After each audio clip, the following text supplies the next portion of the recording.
Ladies and gentlemen, Mr. Richard Wilmore. Welcome, everyone. Sit, relax, relax. Welcome. My guest is an incredible artist, and I have to tell you, his album Strong has been on repeat for me. When you listen to his music, you'll get goosebumps because it's so personal. It literally feels like you're reading his journal or his diary. He's an absolute storyteller, but before we bring him out here, let's listen to his song, Strong. For too long I've been fearing the shadows and running from the wind and feeling like I'm bound to lose again. I wanna be strong,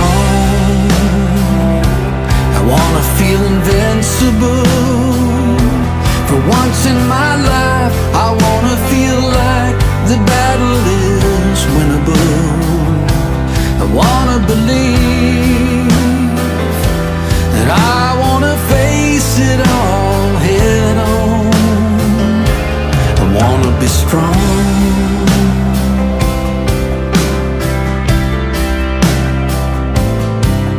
Like a knight in shining armor who kneels before his king. I vow to fight with all my might.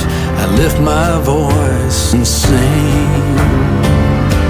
I wanna be strong, I wanna feel invincible. For once in my life, I wanna feel like the battle is winnable. I wanna believe, I wanna face it all head on. I wanna be strong.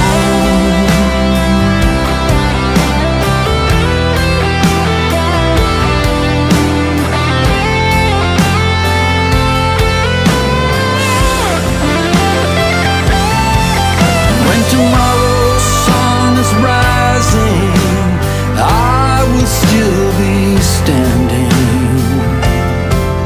With a faithful heart, I'll carry on.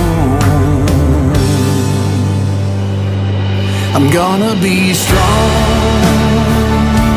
I'm gonna be invincible. For once in my life, I'm gonna feel like the battle is winnable. I'm gonna believe that I'm gonna face it all head on. I'm gonna be strong.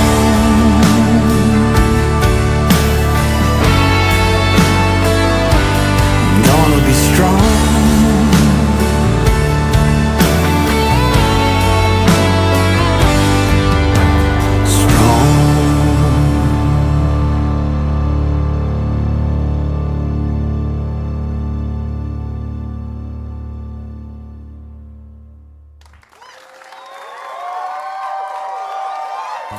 Make your day richer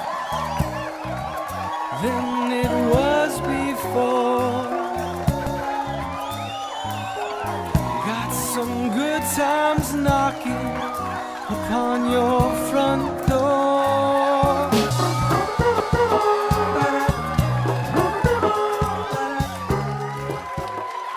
Dennis, thank you so much for being here. Well, thank you for having me. It is a privilege to come on your show. I love what you're doing, and I'm happy to be here. Well, I love what you're doing because I've been obsessed. I've been listening. I've told you this before the show that I've been listening to your album Strong on repeat. Oh, wow. Because it I don't even know how to explain it, but I have goosebumps when I think about this album. And I'm not joking. Like, it feels like you took so much time and care into every one of those songs, and it feels like in some ways like I'm reading your journal or your diary. It feels so personal. You are such a good storyteller. Thank you. You know what? That's what I really am, I guess. And and I over the years have been writing music for a really long time, songs for a really long time. And and when my wife and I lived in Atlanta briefly, I grew up in Houston. but we lived there briefly, and I would go back and forth to Nashville, and I would try to do those writing sessions where it's like, okay, it's Tuesday. Let's just meet in here and let's write a song and try to have a hit song and all that. And you know what, Richard, I didn't know how to do that. What I do is I write about things that I uh, feel deeply and care about. You hear that. And it's so interesting because, in fact, somebody asked me from a Nashville friend asked me a few weeks ago, she said, so what's your definition of success? And I said, well, I'm the first definition of success, the first prong of it, or whatever you want to call it, is I want to be able to say for people what they don't know how to say for themselves. Mm. And then, two is I want to start as many helpful and uplifting conversations as I can. And music is the best way I know how to do that. It's a great bridge, right? And then, lastly, I want to go into this writing room I'm in this second, and I want to write no shortcuts. I want to write the best song that I can write. And it was funny. Her response was, wait a minute, I've been asking this question for 15 years and nobody's ever answered it like that. You didn't mention hit songs or money or charts or somebody famous cutting your songs and in film and all that. And I said, no, wait. Of course, I would love for that. Everybody who writes would love to have more impact, right? But that's not the question you asked. The question you asked is what my own definition of success. So in my mind, I'm already a successful songwriter, no matter how big or small it is. That's a great place to get to, man, because you can really settle down as an artist and write about the things you care about. So that makes me very happy, by the way, that you've had it on repeat and it's touched your heart like that. So that means a lot, man. Thank you for saying that. Of course, yeah. And I was thinking while I was listening to it, I wonder how long it takes him to make these albums, because I was like, does he go into the room with a bunch of writers and just go, okay, we're going to make an album? Or does it just come as it comes, and then when it feels finished, it feels finished? Well, a little bit of both of those, but here's how it really happened for me. So I made a record in 2000 that I produced, okay? And it was my fourth album. And I'd had some success, some of my earlier stuff, especially got on the radio and stuff, and that was cool, very encouraging.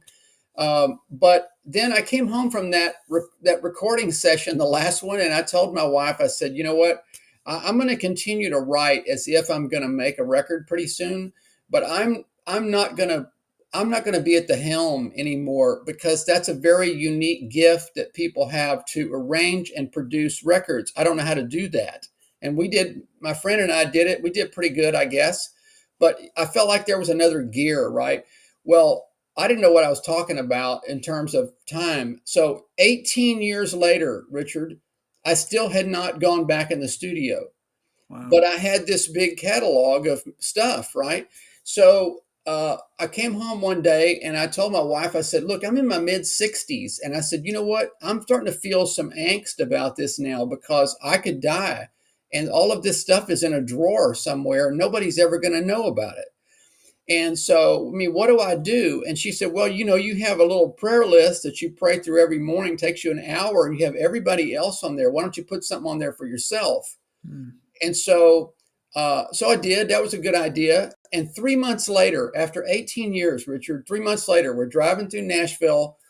We have some great friends, many great friends there, but this guy in particular had been the guitar player for Little River Band for 20 years at that point, and he was just a genius. He's just is a genius, okay? And I know who he's working with, and I never would have asked Rich Herring to do anything for me, because I knew why would he do that, right? Because nobody knows me, and he's busy. So anyway, we go to dinner, he and his wife and their two adopted children. We go to this big Mexican restaurant, and we're sitting right in the middle, okay? So there's no hiding. And he's sitting across from me, and he says, hey, Dennis, what are you working on? Because I know you're always working on something. And I said, yeah. I said, I got this new song that Susie really likes called Why Not Me? And she thinks it's the best thing, one of the best things I've ever written. And he goes, really? He goes, what are you going to do with it? And I said, well, I don't know what to do with it. I'm going to throw it in the drawer with everything else, I guess. And he said, well, why don't you sing it to me? I said, right here in the restaurant right now. He goes, right now, just sing it to me. And so I sang, there's a mountain wide and high. I just start singing like a nut. And I get only through the first verse and the first chorus, Richard, and he holds his hand up and he said, hey, man, first of all, Susie's right about this song. And second of all, I'm supposed to help you with this. Did you know this? And so my heart leapt, man. I'm like, is this the answer that I'm looking for? So we do that record, we do that recording, and it was immediately the best recording I'd ever done. Wow. And then we did a sort of a Roy Orbison-ish song about forgiveness called I Can't Remember, one of my favorite things we've done together. Well, after that song, he called me and said, look, I've been doing this a long time, and I know when something really great and spectacular is happening, and I did not know you had this kind of material. Let's make an album. So we put out an album in 21, What Love Makes Us Do, and it made the first Grammy ballot in 5 categories. And then we did a record in 23 called If I Live to Be 100. It made the first Grammy ballot in 5 categories. And then we just finished and released Strong. And no songs for 18 years, Richard, and 30 songs in 5 years. And, here's the lesson, man. You know what? If you know what you're supposed to be doing in this world, don't stop because of your circumstances. Keep doing it because you never know what's around the next corner. Talk about a surprise, man. I'm just going to dinner with friends. Yeah. And this is where it's taken us. And Strong has made it onto the first Grammy ballot for people to vote on in the Grammy world. But it's Americana. It's up for Americana Album of the Year. Strong is up for, I think, Record of the Year. These Three Things, which I co-wrote with Michael Peterson, is up for Song of the Year. And then my producer's up for Producer of the Year, non-classical. So, I don't know. I never plan on winning, but I like that there'll be other people in the NARAS organization that will be listening to stuff. Mm-hmm. And so, it just is what it is, man. And I'm out playing now. I stopped playing. I mean, I just did a tour. It lasted 2 months. So I'm very thankful for all of it. Yeah, I was going to ask. Well, first of all, the album is called Strong. Why did we name it Strong? Well, that's awesome. That's a great question because I did not plan to write the song Strong. Okay. You know what? I already had the title track, which was Relentlessly, the other song that I think you probably heard on there. That song was the title track as far as I was concerned. And I needed to go to Nashville and sing 2 more songs, and I needed to add a song. And I thought, well, I'll just go into my catalog and pull one out. Well, here's what really happened. My wife and I, on Sunday morning, we're getting ready to go to our church, and she was getting ready, and I came in and sat down at my piano, and here's what I heard. And not audibly, but in my heart, this is what I heard. For an optimist and a man of faith, you sure live a fearful life. And 99% of the things that you've been afraid of in your life have never happened to you, and they never will. And so why don't you stop living like that as best as you know how and write your manifesto? And I'm telling you, Richard, I sat there that morning. I probably, sometimes it takes me a few months to finish a song. Sometimes it comes quicker than that. In this case, I had the bones of this song done before I went to church that day. So less than an hour. And as soon as we got the track back from Rich, that, the finished mix and everything, Susie and I were sitting in our car in Georgetown, right up north of Austin. And she said, oh my goodness, this is just too much. This has to be the title song. And so, there's been a beautiful response to it, because look, Richard, everybody wants to be strong. Mm-hmm. And we live in a world that preys on our weaknesses. The media creates fear and says, you know what, the whole world is just caving in, and that's just Yeah. not true. Yeah. It's not true, and I don't want to live my life a timid life because I'm afraid of what might happen out there. We need to step out and stand up. So anyway. Yeah. You said that you just finished a tour. Where are you located now? Well, I'm in Austin, but we Okay. went to Illinois. We did gigs in Illinois, 2 shows in Ohio. We came back down through Nashville and all that. Then eventually did a show in Maine and a show in Vermont. I never been to Oh, Vermont. I mean, no, New Hampshire. I'm sorry. We drove through Vermont, um, and um, and so it was all over that part of the country. We were everywhere. We were down in Atlanta. You know, and then, but then I told my wife, I said, kind of like a woman who just goes through childbirth and you're wheeling her out to the car and she turns to her husband and says, "Hey, let's do this again." And you think, oh my gosh, because look, if men were having babies, there'd be a lot less people. yeah. Yeah. But Yes. women are tougher than us. And so on Mhm. our drive home, I looked over at Susie and I said, "Hey, you know what? Let's go west." And so we're going to try in the new year, if we have the resources and everything, to go west in probably March and April. Oh, And good. yeah, and the response to these gigs, Richard, has been I've never had this kind of response. I mean, the conversations afterwards, especially house concerts, because you invite me to your house. Yeah. You say, "Hey, come to my house. I'll invite my friends."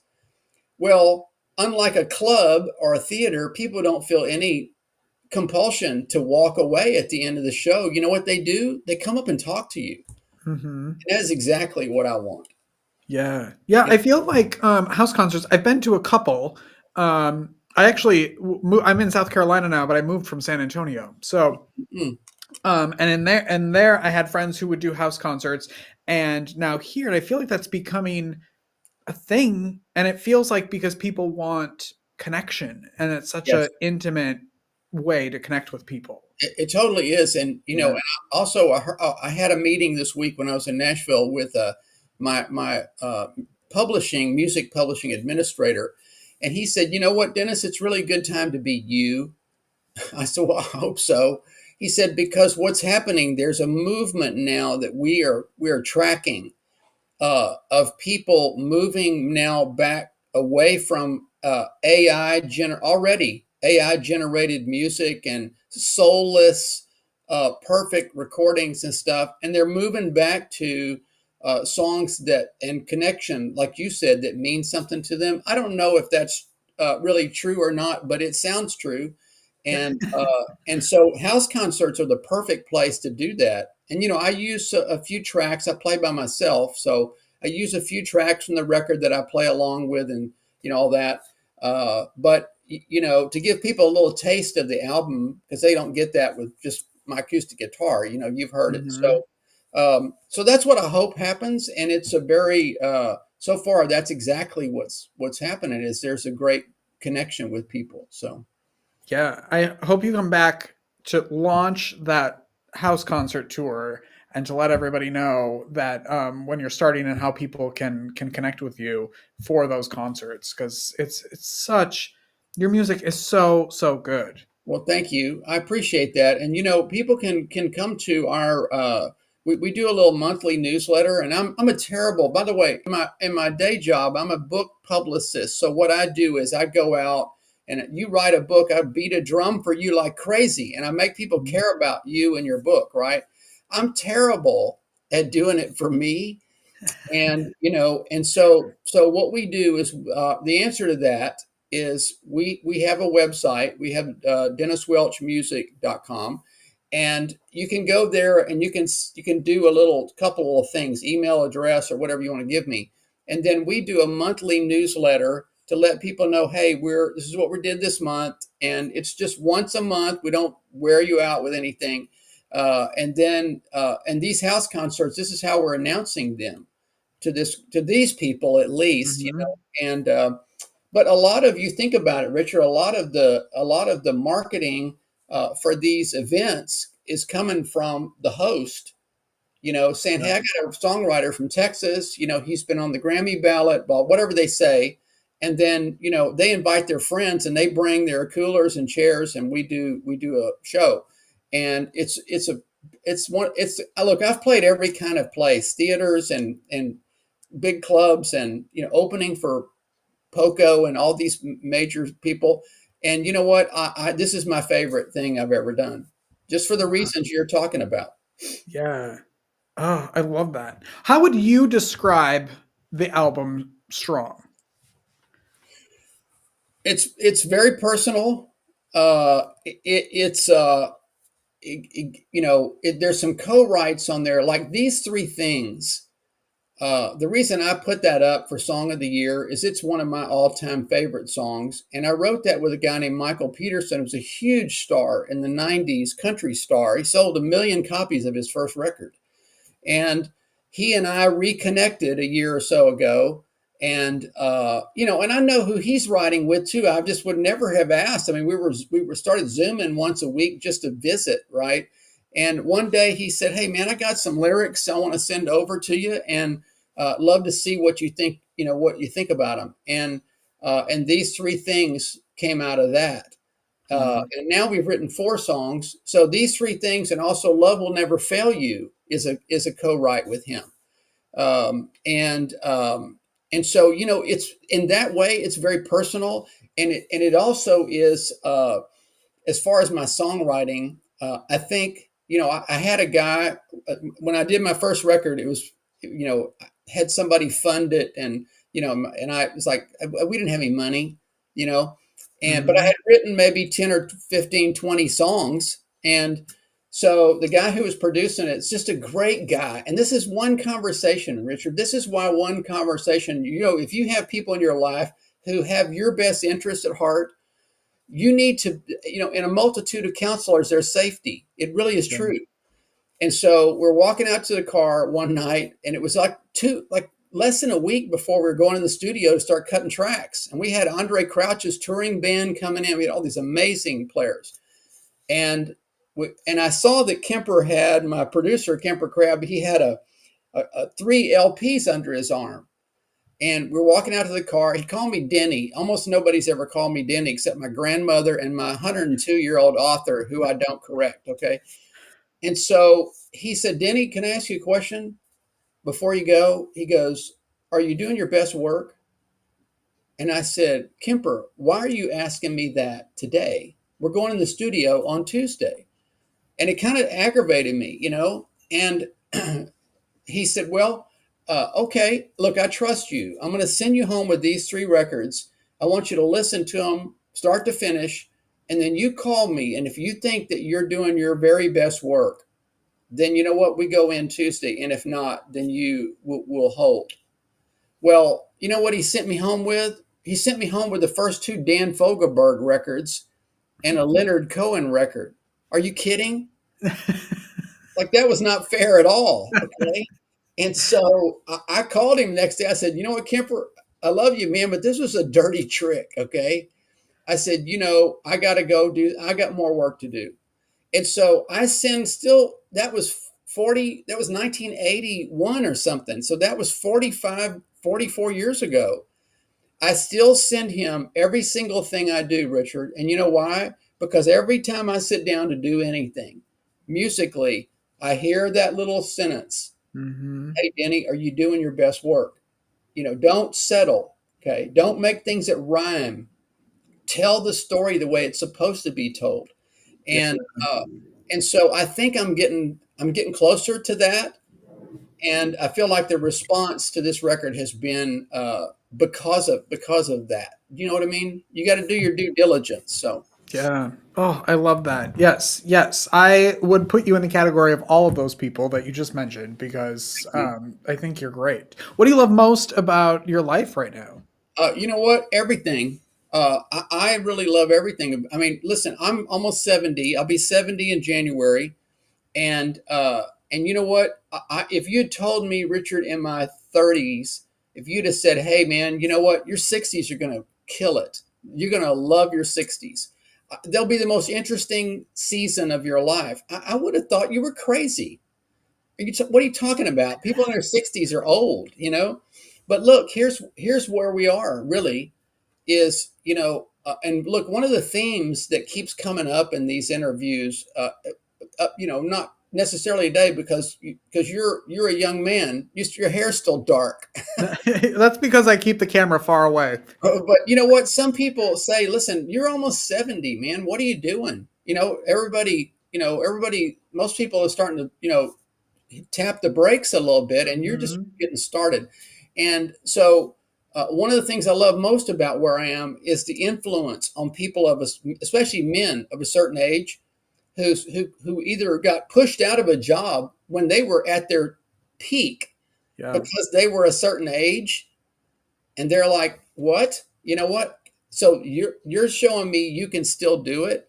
Look, I did this TV show down in Atlanta, and it was really a beautiful setup and everything. I did 3 songs, and I was interviewed. Well, when I finished the first song, the producer, who's probably as young as you, if not younger, comes out of his booth and across this big cavernous studio to me, and all the cameras had moved over here so he could do this without being seen.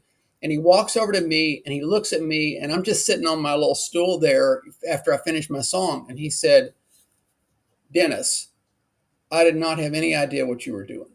Wow. I just sung strong." And he said, "That was fabulous." And I said, "Well, thank you, John. I appreciate that." And you know what his next question was? "How old are you?" I said, "I'm 69 years old. I'll be 70 in January." He goes, "Can I get your phone number?" He said, "Because I'm already have people in my circle telling me this is a young man's game that I'm doing. And you don't apparently can't hear that noise."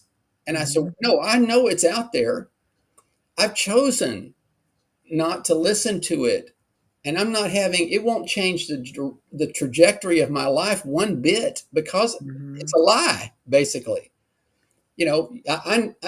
Older people, if they've kept their faculties, Richard, they know more, they have more contacts, they've probably seen everything. There's nothing that surprises them. So anyway, this is a long answer to your question, but this is why I am loving my life right now, is because I love those conversations, and I really love thinking that when I leave somewhere, somebody's life, just like you perfect name for your. I hope their life is richer because we've met and had this conversation, instead of what they get everywhere else now, which is I think devastating for us. It's terrible for everything, health wise and mental health and all of it. Yes, I agree. I again want you to come back. I think every day. If I had a real show and there would be a studio band, it would be you. Well, before we head out today, will you play a game with me? Yes, I will. Okay, good. It's called Name That Decade. Okay. And you've like you said, you've been around, you've been doing this for a while, so I thought this game would be fun for you. No pressure. Good at it. Yeah. No pressure, but if you win, everybody in our non-existent studio audience gets a copy of Strong. So okay, great. Well, I'll have to print some more. Yes. Right. I'm going to give you an album, and you're going to tell me what decade it's I'm going to try. Okay. If you get 3 out of 5, everybody wins. Okay. First one, Purple Rain by Prince.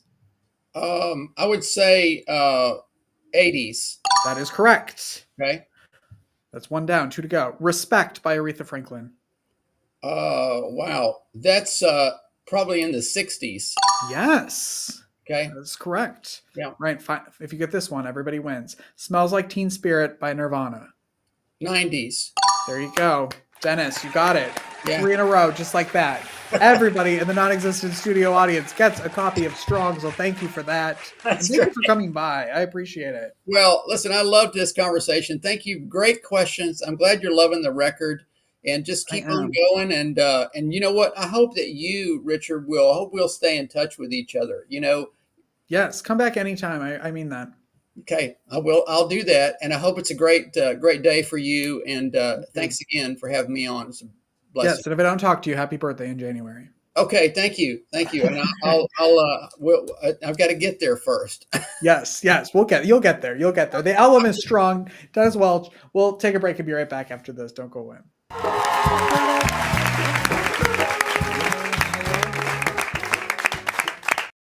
I believe in the power of learning, and so does Smart Deal Academy.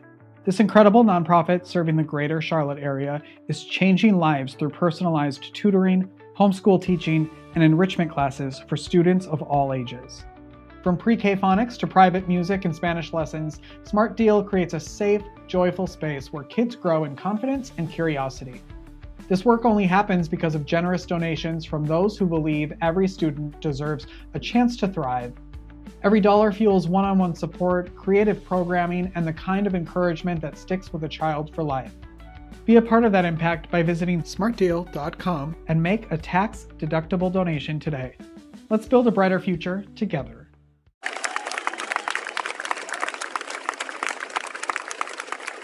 Welcome back, everyone. That's the show. On tomorrow's show, Chef Nicholas and Dr. Elizabeth Edwards are here. They're going to talk about their new book, Healthy Eating Adventure. And mark your calendars because this Saturday is the Christmas tree lighting in Waxhaw, North Carolina. So if you're around, head to the downtown park Saturday afternoon at 3 p.m. I'll be there emceeing. Go make your day richer. Go make somebody else's day richer. You've made mine by watching this show, and I love you for it. And we'll see you tomorrow. Bye-bye.